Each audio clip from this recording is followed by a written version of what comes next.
Namaskar. I am Advocate B.R. Bornak. The topic of my today's lecture is transfer. After death of a member of a cooperative housing society, when any member of the cooperative housing society dies without making nomination, म्हणजे nomination न करता, नामनिर्देशन न करता जर एखादा सभासद मयत झाला, त्याचा मृत्यू झाला, तर त्याच्या मृत्यूनंतर त्याचे जे संस्थेमधील भाग आहेत किंवा हितसंबंध आहेत, shares and interest in the capital property of the society, ते हस्तांतरित करण्यासाठी ज्या तरतुदी आहेत त्या तरतुदी आपण आजच्या लेक्चरमध्ये बघणार आहोत. तर ज्या वेळेला नॉमिनेशन असेल त्यावेळेला हस्तांतरणाची प्रक्रिया आहे ही दुसऱ्या व्हिडिओमध्ये मी एक्सप्लेन केलेली आहे आणि त्याच्यासाठी असणारे कोणकोणते ॲप्लिकेबल फॉर्म्स आहेत तेही डिटेलमध्ये माझ्या त्या नॉमिनेशनच्या बेसिसवरती ट्रान्सफर जे आहे त्या व्हिडिओमध्ये मी इन डिटेल एक्सप्लेन केलेले आहेत. तर आज आपण बघणार आहोत की नॉमिनेशन जर न करता एखादा सभासद मृत्यू पावला किंवा नॉमिनेशन असेल पण नॉमिनीज जे आहेत they do not come forward, म्हणजे सोसायटीला ते अप्रोच होत नाहीत within the given time period, तर अशा वेळेला सोसायटीनी काय पावलं उचलली पाहिजेत. आणि नॉमिनेशन नसेल तर ज्या व्यक्ती क्लेमंट्स आहेत, म्हणजे आपला हक्क सांगतात मयत सभासदाच्या भाग आणि हितसंबंधावरती, त्या व्यक्तींनी कोणती प्रक्रिया पार पाडली पाहिजे आणि कोणते कागदपत्र, कोणती डॉक्युमेंट्स संस्थेकडे सादर केली पाहिजेत ते आता आपण बघूया. तर या संबंधीची तरतूद जर आपण बघितली उपविधीमध्ये म्हणजे बायलॉजमध्ये, तर बायलॉ नंबर 35 म्हणजे बायलॉ नंबर 35 उपविधी क्रमांक 35 यामध्ये ही तरतूद दिलेली आहे. त्याच्यामध्ये नॉमिनेशन न करता एखादा सभासदाचा मृत्यू झाला किंवा नॉमिनी जर संस्थेकडे अप्रोच नाही झाले, संस्थेला जर नॉमिनीज लोकांनी त्यांची ती नॉमिनेशनच्या बेसिसवरती जी प्रक्रिया आहे ती पार पाडली नाही तर काय करायचं आहे. तर सर्वप्रथम इथे संस्थेला एखाद्या सभासदाच्या मृत्यूबद्दल माहिती मिळाली कोणत्याही मार्गाने असेना, म्हणजे जे लोक हक्क सांगतात त्यांनी डेथ सर्टिफिकेट, मयत सभासदाचा मृत्यू दाखला म्हणजे डेथ सर्टिफिकेट संस्थेला सादर केल्याच्या नंतर संस्था ही प्रक्रिया पार पाडू शकते. तर त्याच्यामध्ये प्रथमतः, कारण या ठिकाणी नॉमिनेशन केलेलं नाही आहे त्यामुळे हक्क सांगणाऱ्या व्यक्तीच ज्या आहेत त्याच फक्त कायदेशीर व्यक्ती आहेत का हक्क सांगण्यासाठी, हक्क त्यांचा जतन करण्यासाठी मयत सभासदाच्या भाग आणि हितसंबंधावरती, की अजून दुसऱ्या कोणत्या व्यक्तींचा ह्याच्यावरती हक्क आहे, क्लेम आहे, हे जाणून घेण्यासाठी संस्थेने उपविधी मधला अपेंडिक्स नंबर 16 आहे म्हणजे 16 नंबरचा जो फॉर्म आहे त्या फॉर्ममधल्या नमुन्यामध्ये म्हणजे फॉर्मॅटमध्ये पब्लिक नोटीस द्यायची आहे 2 लोकल न्यूजपेपर्समध्ये, म्हणजे स्थानिक पातळीवरती जी वर्तमानपत्र आहेत त्या 2 वर्तमानपत्रामध्ये. आणि प्रामुख्यानं याच्यामधलं एक वर्तमानपत्र हे मराठीमधलं असावं आणि दुसरं वर्तमानपत्र हे इंग्लिशमधलं असावं. काही लोकांना जर इतर भाषांमध्ये जर द्यायचे असेल तर in addition to these 2 local newspapers दुसऱ्या भाषेमधल्या न्यूजपेपर्समध्ये पण ते देऊ शकतात, असं काय त्यांच्यावरती रिस्ट्रिक्शन नाही. पण या 2 न्यूजपेपर्समध्ये, लोकल न्यूजपेपर्समध्ये कोणते न्यूजपेपर्स वगैरे हॅविंग लार्ज सर्क्युलेशन वगैरे असं म्हटलेलं आहे पण ते स्पेसिफिक केलेलं नाही आहेत. त्यामुळं ठरवायचं आहे की प्रत्येकाने की कोणत्या 2 लोकल न्यूजपेपरमध्ये द्यायचे आहेत, पण एक मराठी आणि एक इंग्लिश असावं. या संबंधीचा जो फॉर्मॅट आहे, नमुना आहे, तो अपेंडिक्स 16मध्ये दिलेला आहे. त्या नमुना 16मध्ये जो नमुना दिला त्याच्यामध्ये थोडेफार आवश्यक ते बदल करता येतील आणि ही पब्लिक नोटीस द्यायची आहे की बाबा ह्याच्यामध्ये ह्या फ्लॅट्स म्हणजे हा सभासदाचा मृत्यू झालेला आहे आणि त्याचे जे संस्थेमधील भाग आणि हितसंबंध आहेत ह्याच्यावरती जर कोणाचा जर क्लेम असेल वगैरे, काय ऑब्जेक्शन असेल किंवा क्लेम असेल तर खास करून क्लेम्स इन्व्हाइट करायचे आहेत. तो या नमुना 16मध्ये, आणि त्याच्यामध्ये एक टाईम पिरियड द्यायचा आहे. समजा 15 दिवस दिले, 20 दिवस दिले, तर 15 किंवा 20 दिवस जे काय टाईम पिरियड दिला आहे त्या पिरियडमध्ये जर कोणाकडून जर क्लेम्स वगैरे आले, म्हणजे हक्क सांगणारे जे काय दावे आले कोणाकडून, कागदोपत्री पुराव्यासह हे आले पाहिजेत. तर संस्थेने त्याच्यावरती विचार करायचा आहे. किंवा जर कोणाकडून क्लेम्स वगैरे नाही आले तर संस्थेने मग उपविधी क्रमांक 35मध्ये बायलॉ नंबर 35मध्ये दिल्याप्रमाणे पुढची प्रक्रिया पार पाडायची आहे. बरं, या पब्लिक नोटीसचा जो खर्च आहे, हा खर्च जे लोक समजा क्लेम करण्यासाठी पुढे आलेत त्यांच्याकडून संस्थेने घ्यायचा आहे, किंवा संस्थेने स्वतःहून जर पब्लिक नोटीस, ही संस्थेनेच नोटीस द्यायची आहे, संस्थेने नोटीस द्यायची आहे, आणि क्लेम्स ऑब्जेक्शन्स जे आहेत हे संस्थेकडे मागवायचे आहेत. बऱ्याचशा वेळेला आपण असं बघतो की काही संस्थांमध्ये ही पब्लिक नोटीस देण्यासाठी संबंधित जे क्लेमंट्स लोक आहेत त्यांना सांगितलं जातं, आणि ते क्लेमंट्स लोक आउट अँड आउट नोटीस देतात आणि फक्त नोटीस, पब्लिक नोटीसची प्रत संस्थेकडे आणून देतात. असं नाही, ही नोटीस संस्थेने द्यायची आहे आणि क्लेम्स संस्थेकडे मागवायचे आहेत, कारण संस्थेला समजलं पाहिजे की कुणाचे क्लेम्स वगैरे आहेत की नाही, याची दक्षता संस्थेने घ्यायची आहे. याच्यासाठी येणारा जो खर्च आहे पब्लिक नोटीससाठी, हा संस्थेने त्या क्लेमंट्स लोकांकडून घ्यायचा आहे, किंवा जर या ठिकाणी क्लेमंट्स कोण आले नाहीत आणि संस्थेने नोटीस दिली तर तो पब्लिक नोटीसचा खर्च आहे. संस्था त्या फ्लॅटच्या अगेन्स्ट, त्या सभासदाच्या फ्लॅटच्या अगेन्स्ट जे बिल काढते त्या बिलामध्ये हा जो पब्लिक नोटीसचा खर्च आहे तो चार्ज करायचा आहे. संस्थेने स्वतःच्या खर्चाने जरी नोटीस दिली तर तो संबंधितांकडून वसूल करण्यासाठी बिलामध्ये तो चार्ज करायचा आहे, किंवा क्लेमंट्स लोकांकडून तो घ्यायचा आहे. ठीक आहे. तर ते पब्लिक नोटीसचा कालावधी संपल्याच्या नंतर मग संस्था ते जे क्लेम्स आले त्याच्यावरती विचार करून संस्थेला वाटलं की बाबा ह्या क्लेम्समधले ज्या व्यक्ती आहेत ह्या म्हणजे प्रायमा फेसी म्हणजे सुकृतदर्शनी, प्रथमदर्शनी ह्या क्लेम करण्यासाठी पात्र आहेत, त्यांनी सादर केलेल्या कागदपत्रांच्या आधारे ह्या पात्र आहेत. त्याच्यानंतर पुढे मग काय करायचं, जे काय क्लेमंट्स येतील, समजा फक्त एकाचाच कुणाचा क्लेम आला किंवा एकच कोणतरी क्लेमंट आहे या पूर्ण प्रोसेसमध्ये, तर मग बाकी पुढचे जे डॉक्युमेंट सबमिशन जे आहे तो पार्ट तसा म्हणजे एवढा कॉम्प्लिकेटेड नाही आहे. तर त्याच्यामध्ये मग संस्थेने समजा एकाचा क्लेम आला असेल तर मी पहिल्यांदा सांगतो काय करायला पाहिजे.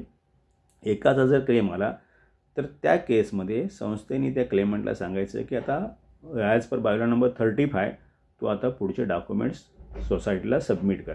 त्याच्यामध्ये कोणते डॉक्युमेंट्स आहेत, हा जो नमुना अपेंडिक्स 16 झाला पब्लिक नोटीसचा नमुना.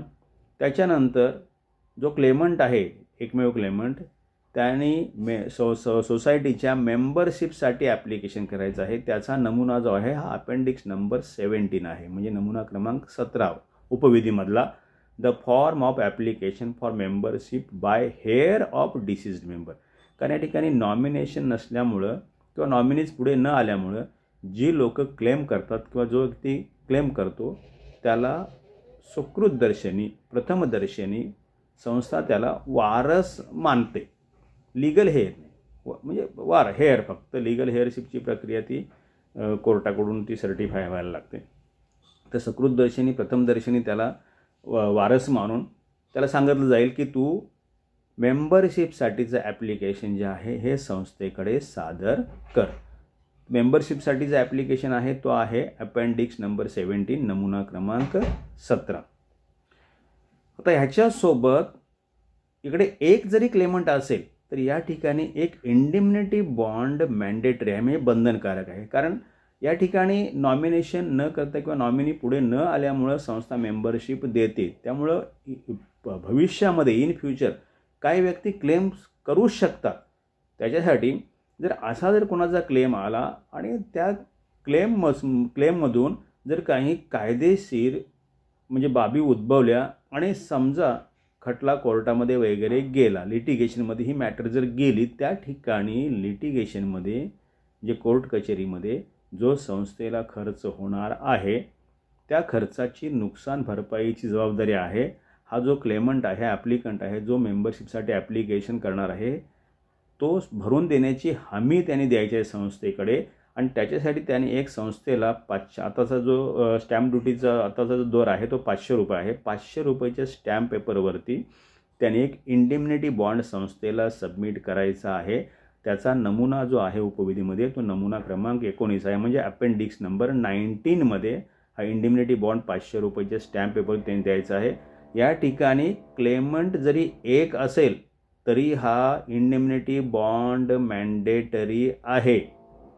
नॉमिनेशनच्या केसमध्ये एकापेक्षा जास्त नॉमिनीज असतील तर तो 18 नंबरचा जो नमुना आहे अपेंडिक्स नंबर 18 तो इंडिमनिटी बॉन्ड त्या ठिकाणी एकापेक्षा जास्त नॉमिनीज असतील तर द्यायचा आहे. पण नॉमिनीज नसतील आणि पब्लिक नोटीस देऊन जर मेंबरशिप देण्याची प्रक्रिया पार पाडायची असेल तर या ठिकाणी हा अपेंडिक्स नंबर 19मधला इंडिमनिटी बॉन्ड जो आहे हा 500 रुपयाच्या स्टॅम्प पेपरवरती मॅन्डेटरी आहे. म्हणजे क्लेमंट्स किती आहेत याचा संबंध इरिस्पेक्टिव्ह ऑफ नंबर ऑफ क्लेमंट्स. एक जरी क्लेमंट असेल तर लक्षात ठेवा की हा इंडिमनिटी बॉन्ड 500 रुपये स्टॅम्प पेपरवरती अपेंडिक्स नंबर 19च्या फॉर्मॅटमध्ये तो जो ॲप्लिकंट आहे त्यांनी संस्थेला सादर केलाच पाहिजे. ओके, म्हणजे अपेंडिक्स नंबर 17 तर म्हणजे अपेंडिक्स नंबर 16मधली पब्लिक नोटीस झाली, अपेंडिक्स नंबर 17मधलं ॲप्लिकेशन फॉर मेंबरशिप झालं, अपेंडिक्स नंबर 19मधला इंडिमनिटी बॉन्ड झाला ऑन ₹500 स्टॅम्प पेपर. याच्यासोबत on ₹200 stamp paper appendix number 3 द्यायचा आहे. हा अपेंडिक्स नंबर 3 कशासाठी आहे तर हे appendix number 3 on ₹200 stamp paper by the prospective member to use the flat for the purpose for which it is purchase. त्याला आपण नो चेंज ऑफ युजरचं अंडरटेकिंग म्हणतो. म्हणजे ज्या पर्पजसाठी फ्लॅट तो अलॉट झालेला आहे त्या पर्पजसाठीच मी वापरेन असं प्रॉस्पेक्टिव्ह मेंबर म्हणजे होऊ घातलेला सभासद आहे त्याने एक अंडरटेकिंग संस्थेला द्यायचं आहे ₹200 स्टॅम्प पेपरवरती.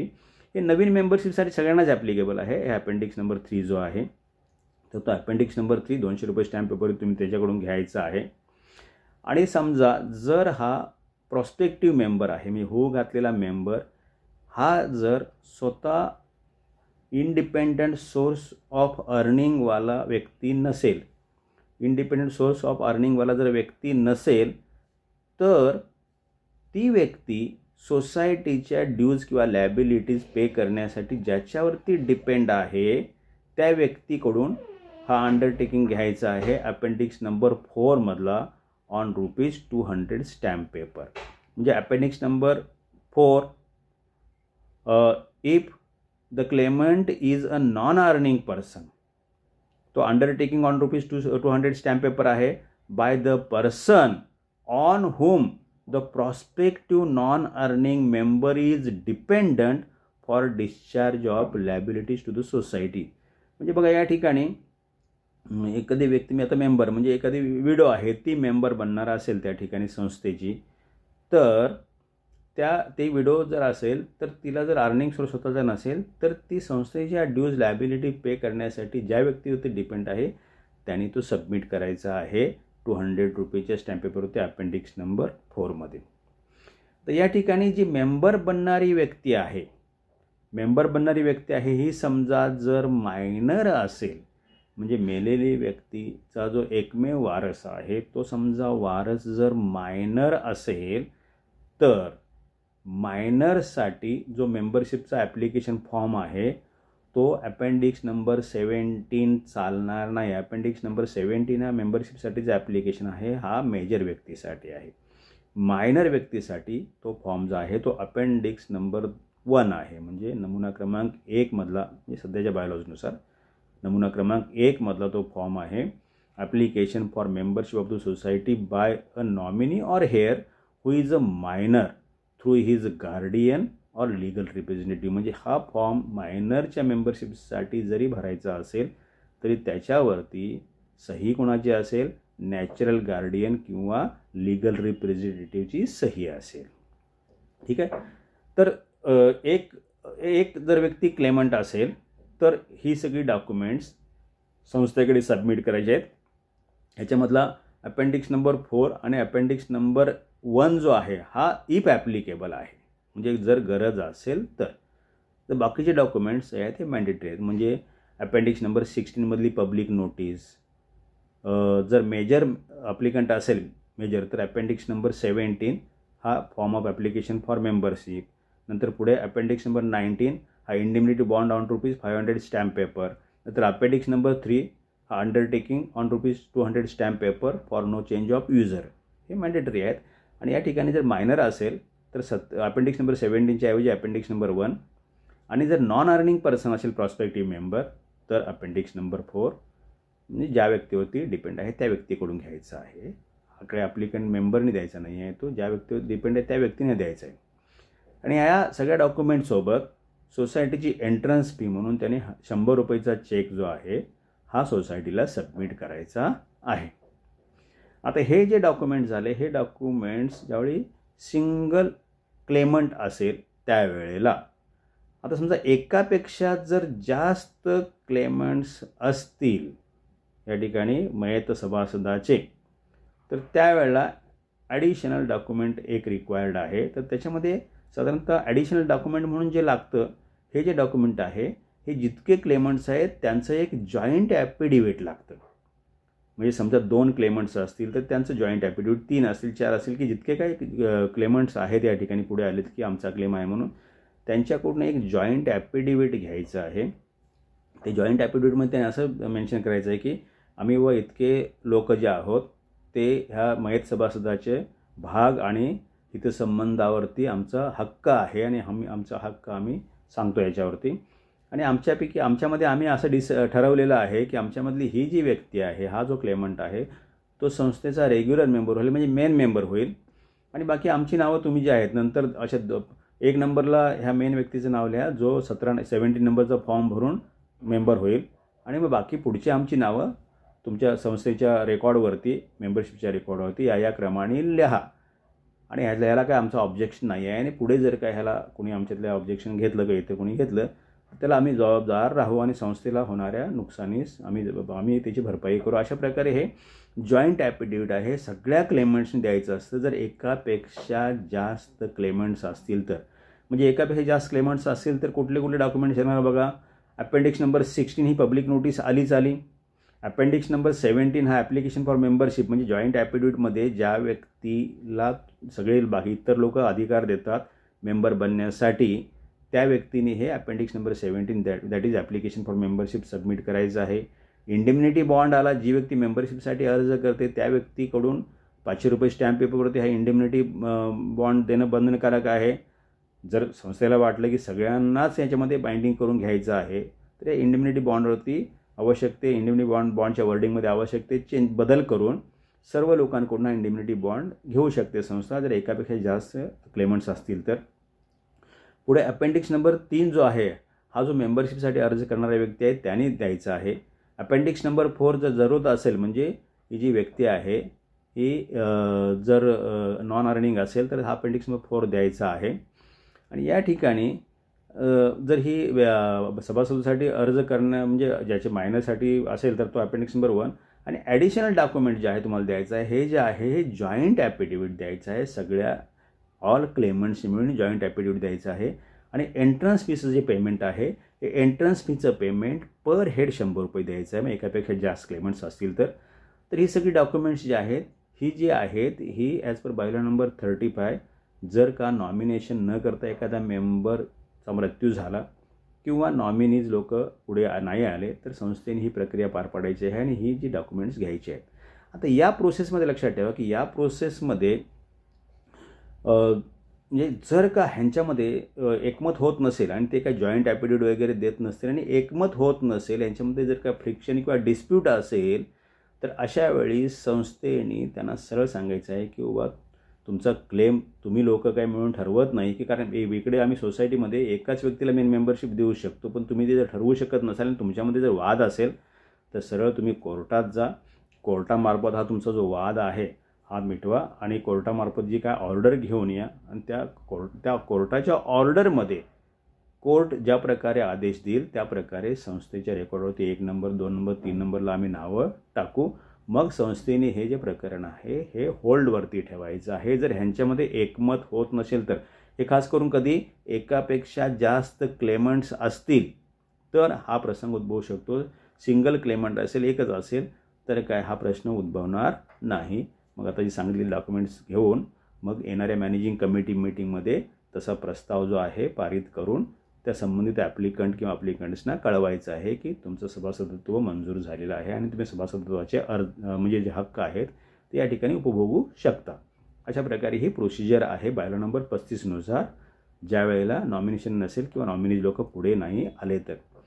आता या ठिकाणी लक्षात ठेवा की नॉमिनेशनच्या बेसिसवरती किंवा म्हणजे नॉमिनेशन बेसिसवरती उपविधी क्रमांक 34 जे आहे म्हणजे बायलॉ नंबर 34 आहे, त्यामध्ये प्रोसिजर आहे ती मी वेगळ्या लेक्चरमध्ये सांगितलेली आहे आणि आता जे सांगितलं तुम्हाला ते बायलॉ नंबर 35नुसार सांगितलेलं आहे.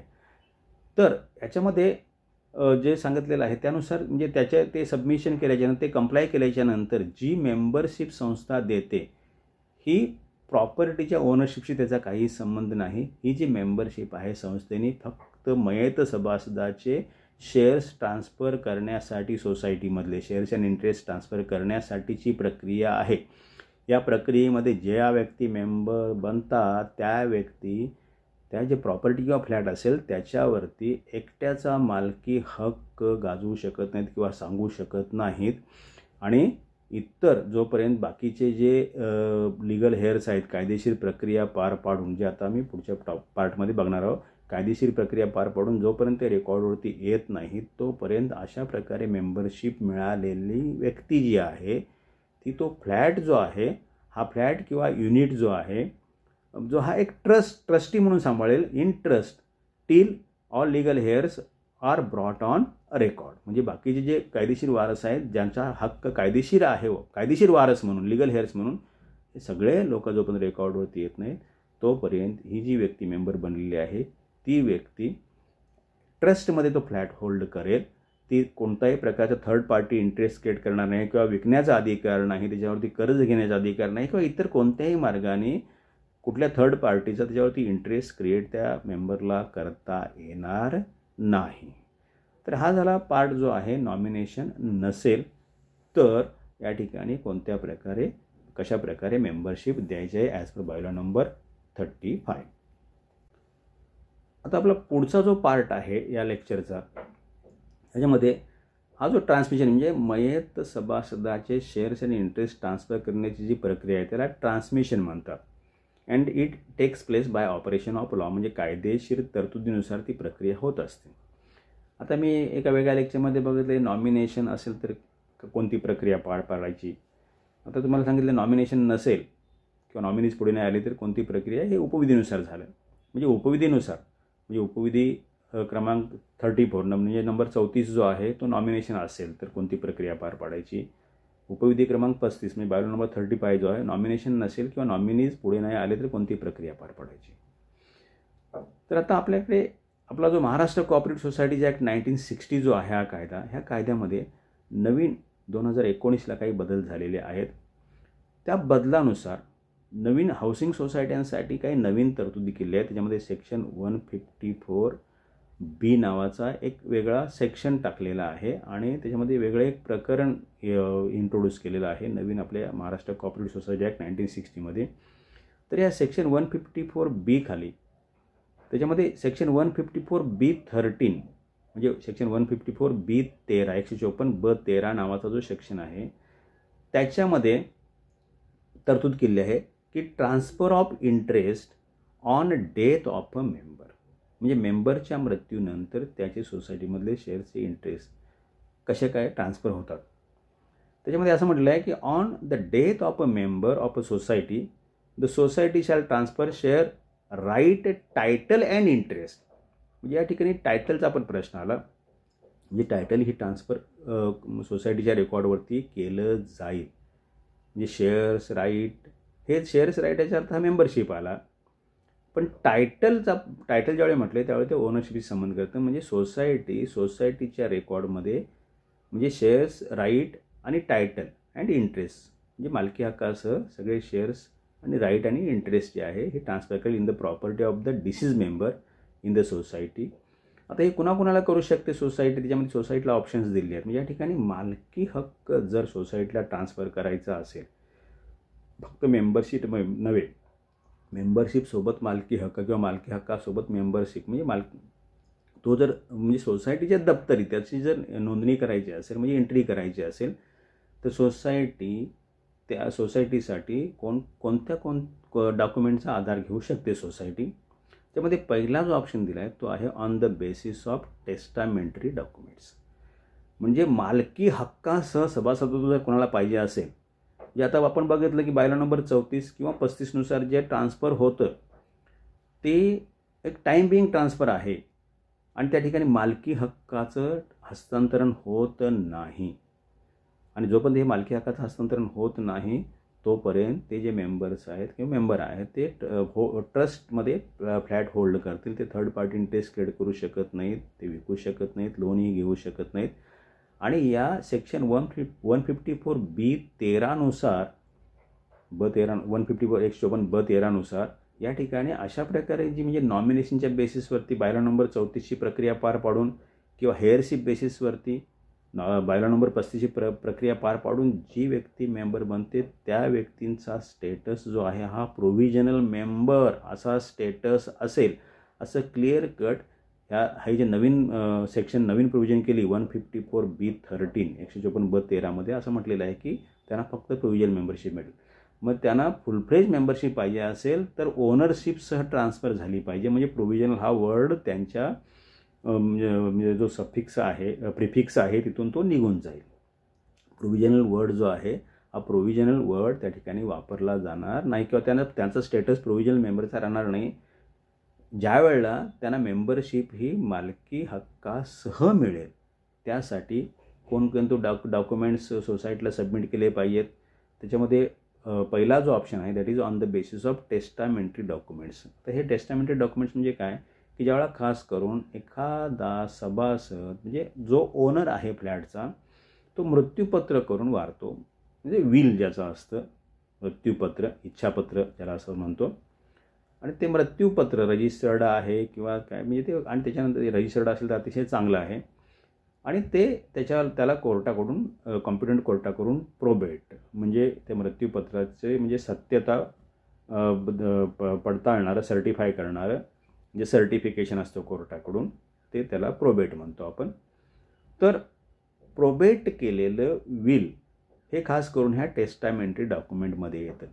म्हणजे टेस्टामेंटरी डॉक्युमेंट हा विल आला त्याला शक्यतो प्रोबेट असावं. म्हणजे प्रोबेट केलेलं डॉक्युमेंट, कारण ही इमूवेबल प्रॉपर्टी आहे, याच्यामध्ये म्हणजे करोड्स ऑफ रुपीजची त्याची व्हॅल्यू असते. त्यामुळं पुढे पाठी त्याच्यामध्ये त्या विलला चॅलेंज होईल किंवा त्या विलबद्दल डिस्प्यूट होईल वगैरे अशी शक्यता येऊ नये म्हणून कोर्टाकडून ते प्रोबेट करून घेतलेलं विल जे आहे हे विल शक्यतो सोसायटीने प्रेफर करावं टेस्टामेंटरी डॉक्युमेंट म्हणून. म्हणजे अशा प्रकारे जर प्रोबेटेड विल असेल त्या विलमध्ये ज्या बेनिफिशियरीला तो फ्लॅट बकवेत केला असेल म्हणजे दिला असेल त्या ठिकाणी, तर त्याच्या नावावरती सोसायटी मालकी हक्कासह मेंबरशिप करू शकते. आता मेंबरशिपसाठी मग हे मेंबरशिपचे ॲप्लिकेशन्स वगैरे त्यांनी द्यायचे आहेत, फक्त हे टेस्टामेंटरी डॉक्युमेंट्स नाही, त्यासोबत बायलॉची प्रक्रिया पूर्ण करायची आहे. कारण ते मेंबरशिपसाठी त्याचा अर्ज पण आला पाहिजे. जर आता मी जो सांगितला म्हणजे खास करून आता या ठिकाणी टेस्टामेंटरी डॉक्युमेंट किंवा लिगल हेअरशिपच्या बेसिसवरती जर कोणी क्लेम करत असेल तर खास करून हे हेअरशिपचे जे फॉर्म्स आहेत ते वापरा. म्हणजे अपेंडिक्स नंबर 17 आहे त्याच्यामध्ये जे आवश्यक ते बदल करून वापरा. कारण नवीन अजून फॉर्म्स जे बायलॉजमध्ये आलेले नाहीत. आपण अपेक्षा करूया की ह्या बेसिसवरती ट्रान्सफर करण्यासाठी बायलॉजमध्ये नवीन फॉर्म्स वगैरे येतील कदाचित. नाही आले तर मग आपल्याला अपेंडिक्स नंबर 17मध्येच आवश्यक ते बदल करून मेंबरशिपसाठी अर्ज जर केला पाहिजे तर आपल्याकडे आता हे नवीन प्रोव्हिजन असल्यामुळं त्या बेसिसवरती नवीन काही अजून बायलॉजमध्ये फॉर्म प्रिस्क्राईब केलेले नाही आहेत. तर अपेंडिक्स नंबर 17मध्ये आवश्यक तो बदल करा. आणि त्याच्यासोबत मग ते अपेंडिक्स नंबर 3 वगैरे ह्या बाकीचे आलेच, जे फॉर्म सबमिट केले पाहिजे ते आलेच. पण मेन या ठिकाणी टेस्टामेंटरी डॉक्युमेंट खास करून याच्यामध्ये विल ते प्रोबेटेड असावं. दुसरा पर्याय संस्थेसमोर आहे ते म्हणजे सक्सेशन सर्टिफिकेट. म्हणजे या ठिकाणी जे लिगल हेअर्स असतात ते कोर्टामध्ये कॉम्पिटंट कोर्टाकडे अप्रोच होतात आणि कोर्टाकडून ते सर्टिफाय करून घेतात की आम्ही सक्सेसर्स आहोत. तर अशा प्रकारे सक्सेशन सर्टिफिकेट जर कॉम्पिटंट कोर्टाने इश्यू केलं असेल ते सर्टिफिकेट घेऊन येणाऱ्या ज्या व्यक्ती आहेत त्याच सक्सेसर्स आहेत त्या डिसीज मेंबरच्या, हे शिक्कामोर्तब झालेलं असतं. त्यामुळे सोसायटीने त्या व्यक्तींच्या नावे टायटल सोसायटीच्या रेकॉर्डमध्ये नोंदलं पाहिजे त्या फ्लॅट संदर्भातलं.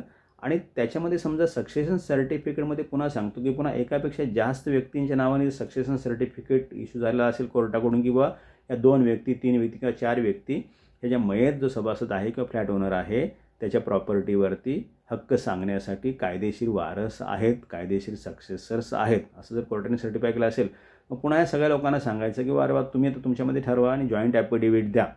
कारण इथली मेन मेंबरशिप एकालाच दिली जाऊ शकते.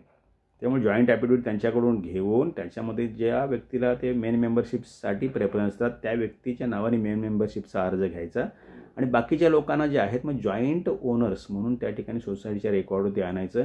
त्या ठिकाणी जॉईंट मेंबर असा एक प्रकार आहे आता नवीन, पण जॉईंट मेंबरसाठी अजून बायलॉजमध्ये प्रिस्क्राईब फॉर्म नाही आहे. त्यामुळं असोसिएट मेंबरशिपचा जो 5 नंबरचा फॉर्म आत्ता आहे बायलॉजमध्ये त्याच्यामध्ये आवश्यक ते बदल करून तो तुम्हाला वापरता येईल. आणि मेन मेंबरशिपसाठी अपेंडिक्स नंबर 17 आहे तो फॉर्म तुम्हाला आवश्यक ते बदल करून वापरता येईल. आत्ताचं म्हणजे आत्ताच्या ह्याला की नवीन फॉर्म्स आल्याच्यानंतर मग ते नवीन फॉर्म वापरायला लागतील तुम्हाला. ठीक आहे. म्हणजे एक तर on the basis of testamentary documents, दुसरं or on the basis of succession certificate, or on the basis of legal heirship certificate. म्हणजे लिगल हेअरशिप सर्टिफिकेट बऱ्याचशा वेळा काही जे म्हणजे खास करून तुम्ही रुरल एरियामध्ये वगैरे गेला तर त्या ठिकाणी हे कोर्टात अप्रोच होणं वगैरेच्या ऐवजी तिथे तहसीलदार वगैरे असतात त्यांच्याकडे जाऊन हे सर्टिफिकेशन घेतलं त्या ठिकाणी सर्व प्रोसेस आहे कोर्टासारखीच आहे. सक्सेशन सर्टिफिकेटच्या प्रोसेसमध्ये पण पब्लिक नोटीस वगैरे दिली जाते. लिगल हेअरशिपच्या सर्टिफिकेटवरती त्या ठिकाणी तुमचं जन्म मृत्यूचं रेकॉर्ड जे असतं ते व्हेरीफाय करून त्या ठिकाणी तालुक्याच्या लेवलला वगैरे म्हणजे government authorise government authority competent authority आहे त्याच्याकडून हे लिगल हेअरशिपचं सर्टिफिकेट इश्यू केलं जातं. त्या बेसिसवरती पण ही सेम सक्सेशन सर्टिफिकेट सारखीच प्रक्रिया पार पाडून संस्था लिगल हेअरशिप ज्यांच्या नावाने इश्यू झालेली आहे सर्टिफिकेट, लिगल हेअरशिप सर्टिफिकेट ज्यांच्या नावाने इश्यू झाले त्यांच्या नावाने ह्या टायटलसह मेंबरशिप म्हणजे मालकी हक्कासह मेंबरशिपची नोंदणी संस्था आपल्या रेकॉर्डमध्ये या व्यक्तींच्या नावे करू शकते. त्याच्यासाठी मी सांगितल्याप्रमाणे जे उपविधीमधले फॉर्म्स आहेत ते फॉर्म्स त्यांच्याकडून सबमिट करून घ्या. याला अजून एक पर्याय म्हणजे पहिला टेस्टामेंटरी डॉक्युमेंट्स किंवा सक्सेशन सर्टिफिकेट किंवा लिगल हेअरशिप सर्टिफिकेट किंवा त्याला असं म्हटलं की document of family arrangement executed by the persons who are entitled to inherit the property of the deceased member. आता या ठिकाणी फॅमिली अरेंजमेंट म्हणजे ह्या ठिकाणी किंवा हे जे व्यक्ती सक्सेशन सर्टिफिकेट किंवा लिगल हेअरशिप सर्टिफिकेट घेऊन येतात त्यांच्यामध्ये त्यांनी फॅमिली अरेंजमेंटचं डॉक्युमेंट म्हणजे फॅमिली अरेंजमेंट डीड असेल म्हणजे एकापेक्षा जास्त जर व्यक्ती असतील तर खास करून या ठिकाणी फॅमिली अरेंजमेंट डीड डॉक्युमेंट जे आहे त्यामध्ये फॅमिली अरेंजमेंट डीड असते किंवा काही केसेसमध्ये रिलीज डीड पण आपण प्रेफर करू शकतो. तर ह्या प्रकारे डॉक्युमेंट्स जे आहे हे डॉक्युमेंट्स संस्थेने घ्यायचे आहेत. ठीक आहे. तर म्हणजे टायटलसह जर मेंबरशिप द्यायची असेल तर संस्था कोणते डॉक्युमेंट्स इन्सिस्ट करू शकते?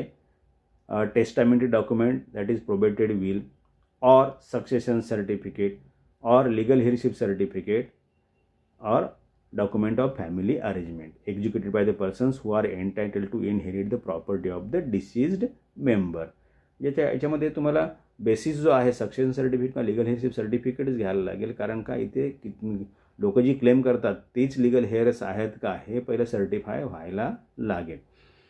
तर ही जी डॉक्युमेंट्स आहेत ज्याच्यामध्ये फॅमिली अरेंजमेंट डीड किंवा रिलीज डीड येतं तर ही डॉक्युमेंट्स घेऊन संस्था काय करू शकते? टायटलसह सोसायटीची मेंबरशिप सभासद होतो त्या व्यक्तीच्या नावे करू शकते. आणि त्याच्यासाठी मी आता एक्सप्लेन केल्याप्रमाणे बायलॉजमधले जे फॉर्म्स आहेत ते आवश्यक ते बदल करून ते संस्थेला त्यांनी सबमिट करायला पाहिजेत. आणि एंट्रन्स फी पर हेड जी आहे या ठिकाणी 100 रुपीज एंट्रन्स फी संस्थेला दिली पाहिजे. त्यांनी या ठिकाणी लक्षात ठेवा सभासदाच्या मृत्यूनंतर नॉमिनी किंवा ॲज पर बायलॉ नंबर 34 नॉमिनीला ट्रान्सफर करायचं आहे किंवा नॉमिनीजनं ॲज पर बायलॉ नंबर 35 जर हेअरशिपच्या बेसिसवरती ट्रान्सफर करायचे पब्लिक नोटीस देऊन किंवा हा जे नवीन सेक्शन जो आता ॲक्टमध्ये आहे 154B13 यानुसार जर ट्रान्सफर करायचं असेल तर या ठिकाणी ट्रान्सफर हे जे आहे दॅट इज अ ट्रान्समिशन, याला ट्रान्समिशन म्हणतो आपण. आणि या ठिकाणी तुमचे जे ट्रान्सफर प्रीमियम म्हणून संस्था 25,000 घेऊ शकते तो इथे ॲप्लिकेबल नाही. तो फक्त सेल असेल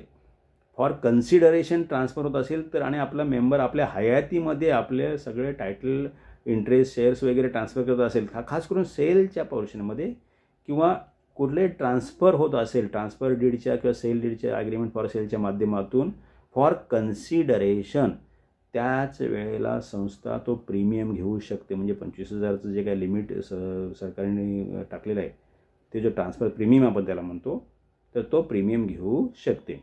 आणि ट्रान्सफर फी 500 रुपीज जी आहे ती पण त्याच केसेसमध्ये घेतली जाते.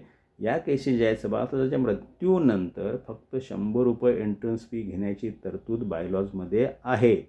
बायलॉजमध्ये एक्स्ट्रा पेमेंट्स कुठली तुम्हाला घेता येणार नाही. ट्रान्सफर फी 500 किंवा ट्रान्सफर प्रीमियम 25,000 घेता येणार नाही. तर हे झालं, हे तुम्हाला मालकी हक्कासह मेंबरशिप ट्रान्सफर करायची असेल तर कोणते डॉक्युमेंट्स पाहिजेत, यासोबत उपविधीमधले जे फॉर्म्स वगैरे ते सबमिट करायला पाहिजेत. या सेक्शन 154B13 अजून पुढे असं म्हटलेलं आहे किंवा नॉमिनीला पण तुम्ही ट्रान्सफर करू शकता. पण याच्यामध्ये असं म्हटलं आहे की नॉमिनीला जर ट्रान्सफर केलं तर त्याच्यामध्ये एक प्रोव्हिजन असं टाकलं आहे की provided that society shall admit a nominee as a provisional member after the death of a member. म्हणजे नॉमिनीला प्रोव्हिजनल मेंबर म्हणून ॲडमिशन दिलं जाईल till legal hair or hairs or a person who is entitled to the flat and shares in accordance with succession law or under will, म्हणजे जे मी आता एक वर और टेस्टामेंटरी डॉक्युमेंट जे मी आता तुम्हाला वरती एक्सप्लेन केलं ते are admitted as member in place of such deceased member. म्हणजे जोपर्यंत हे टेस्टामेंटरी डॉक्युमेंट, सक्सेशन सर्टिफिकेट वगैरे जे आहेत, हे डॉक्युमेंट्स जे आहेत कायदेशीर डॉक्युमेंट, जोपर्यंत संस्थेकडे येत नाही तोपर्यंत समजा नॉमिनीला जरी ट्रान्सफर केलं तर नॉमिनी काय असेल, नॉमिनी हा फक्त प्रोव्हिजनल मेंबर म्हणजे तात्पुरता सभासद असेल, त्याला फुल फ्लेज मेंबरशिप मिळत नाही. म्हणून नॉमिनी जे आहे तो त्याला काय म्हटलं पुढे बघा, provided further that if no person has been so nominated society shall admit such person as provisional member. म्हणजे नॉमिनेशन नसेल तर संस्था जी बायलॉ नंबर 35 एखाद्या व्यक्तीला ॲडमिट करेल on the basis of heirship public notice वगैरे देऊन, ती व्यक्ती पण म्हणजे provided further that if no person has been so nominated society shall admit such person as a provisional member as may appear to the committee to be the heir or legal representative of the deceased member in the manner as may be prescribed. म्हणजे बायलॉजमध्ये सांगितलेलं आहे. म्हणजे लक्षात ठेवा की याच्यामध्ये clear गोष्ट झाली आता आहे की बायलॉ नंबर 34 नॉमिनीला जर ट्रान्सफर केलं किंवा बायलॉ नंबर 35 पब्लिक नोटीस देऊन हेअर म्हणून क्लेम करणारे जे लोक आहेत त्या क्लेमंट किंवा क्लेमंटच्या नावाने जरी ट्रान्सफर केलं तरी त्या दोन्ही केसेसमध्ये त्यांची मेंबरशिप जी आहे ती मेंबरशिपचा स्टेटस जो आहे तो प्रोव्हिजनल मेंबरचा असणार आहे. त्यामुळं रेग्युलर मेंबरशिप मालकी हक्कासह मिळायची असेल तर हे जे काय testamentary document, succession certificate, legal heir certificate followed by तुमचं फॅमिली अरेंजमेंट डॉक्युमेंट डीड, म्हणजे फॅमिली अरेंजमेंट डीड किंवा रिलीज डीडसारखे डॉक्युमेंट हे सोसायटीला सबमिट झाले पाहिजेत. ठीक आहे. याच्या ज्या ठिकाणी ते फॅमिली अरेंजमेंट डीड किंवा रिलीज डीड आहेत ह्या रजिस्टर्ड असाव्यात. रजिस्टर्ड असल्याशिवाय ते संस्थेने स्वीकारायच्या नाहीत. ही सक्सेशन सर्टिफिकेट कोर्टाकडून, लिगल हेअर सर्टिफिकेट कॉम्पिटंट अथॉरिटीकडून, आणि जो तुमचा विल आहे तर तो विल हा प्रोबेटेड विलवरती इन्सिस्ट करा. कारण का करोड्स ऑफ रुपीची प्रॉपर्टी आहे. कारण विलला बऱ्याचशा वेळा नंतर पण चॅलेंज झालेली आहेत. त्यामुळे प्रोबेटेड विल संस्थेने घेणं हे सेपर साईडला असेल, रजिस्टर्ड असेल तरी.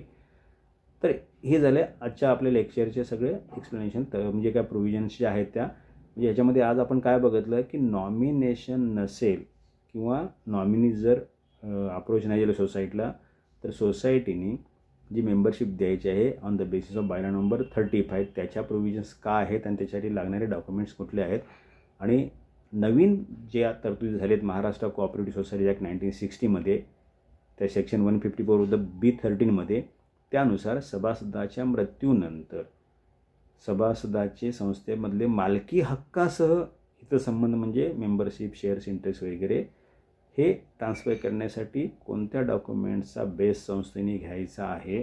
आणि हे जर डॉक्युमेंट्स जर एखादी व्यक्ती देत नसेल तर मग नॉमिनेशनच्या बेसिसवरती किंवा नॉमिनेशनच्या बेसिसवरती ॲज पर बायलॉ नंबर 34, आणि नॉमिनेशन नसेल किंवा नॉमिनीज पुढे नाही आले तर हेअरशिपच्या बेसिसवरती as per bylaw number 35 public notice देऊन ट्रान्सफर केलं तर त्या ठिकाणची मेंबरशिप जी असते ही मेंबरशिपचा स्टेटस प्रोव्हिजनल मेंबरचा असतो. आणि जोपर्यंत हे जी डॉक्युमेंट्स यापैकी कुठले डॉक्युमेंट सबमिट होत नाही तोपर्यंत त्यांना त्या फ्लॅटमध्ये मालकी हक्क प्राप्त होत नाही. ते त्या फ्लॅटच्या ट्रस्टी म्हणून फ्लॅट होल्ड करतील, त्यांना विकता येणार नाही किंवा थर्ड पार्टी इंटरेस्ट क्रिएट करता येणार नाही. या सगळ्या तरतुदी आपण आजच्या लेक्चरमध्ये बघितलेल्या आहेत. आजचं लेक्चर आपल्याला सगळं समजलं असेल व्यवस्थित अशी आशा करतो आणि मी माझं आजचं लेक्चर संपवतो. Thank you very much.